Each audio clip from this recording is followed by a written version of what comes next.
சில விஷயங்களை சொல்ல நினைக்கிறேன். அதுக்கு முன்னாடி அண்ணன் பிரசன்னா அவர்களுக்கு ஒன்றே சொல்கிறேன்.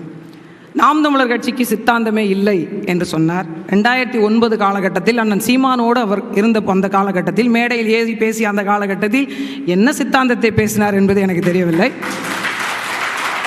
ஒரு தமிழர் நிலத்தை, தமிழருடைய நிலத்தை 1000 ஆண்டு கால அடிமை ஆட்சிகளுக்கு பிறகு இந்த நிலத்தை ஒரு தமிழ் மன்னனுடைய பிரதிநிதியாக நான் வாழ வேண்டும், தமிழருடைய ஆட்சி இந்த மண்ணில் நிலவ வேண்டும், தமிழ் மக்களெல்லாம் சிறப்புற வாழ வேண்டும், அவன் நிலமும் வளமும் பாதுகாக்கப்பட வேண்டும், தன் கையில் தன் அதிகாரத்தை கொண்டிருக்க வேண்டும் என்பதுதான் எங்களுடைய சித்தாந்தம்.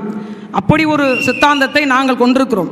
திராவிட சித்தாந்தத்தை உள்வாங்கி இருக்கக்கூடிய மரியாதைக்குரிய எங்கள் அண்ணன் தமிழன் பிரசன்னா அவர்கள் திராவிட பிரசன்னா என்று வைத்திருந்தால் பரவாயில்லை, ஏன் தமிழன் பிரசன்னா என்ற பெயரை வைத்திருக்கிறீர்கள் என்ற கேள்வியோடு அடுத்து என்ன சொன்னார், மறைமலை அடிகளுக்கு நான் பிறப்பதற்கு முன்பே அந்த இடத்தில் மரியாதைக்குரிய கருணாநிதி அவர்கள் ஆளுயர சிலை வைத்தார் என்று. பழைய பேருந்து நிலையத்தில் அந்த சிலை இருக்கிறதுன்னா தற்பொழுது மறைமலை அடிகளுடைய குடும்பத்தோடு ஒன்றிணைந்து அவருடைய நினைவேந்தலை ஆண்டுதோறும் நாம் தமிழர் கட்சி தொடங்கப்பட்ட நாளிலிருந்து நாங்கள் தான் செய்து கொண்டிருக்கிறோம். நாங்கள் என்ன கேட்குறோம் அப்படின்னா, ஒரு ஆட்சி, ஒரு அதிகாரம் என்பது, நாங்கள் இதுக்கு முன்னாடியே தண்ணி கொடுத்தோம். இங்கே பாருங்கள், 1971 அப்போவே நாங்கள் குடிநீரை சரி செஞ்சோம். திமுக எப்போ ஆட்சி அதிகாரத்துக்கு வந்தது? எப்போ ஆட்சி அதிகாரத்துக்கு வந்தது? வந்த 2-3 ஆண்டுகள்லேயே தமிழ்நாடு குடிநீரில் தண்ணீரை பெற்றதுன்னா ஏன் குடத்தை வச்சுட்டு தெரு போராடிட்டு இருக்காங்க? இப்போ வரைக்கும் என்னோட அன்பு சகோதரிகள் எத்தனை தமிழன் பிரசன்னாக்களை திராவிட முன்னேற்ற கழகம் உருவாக்கி இருக்கிறது.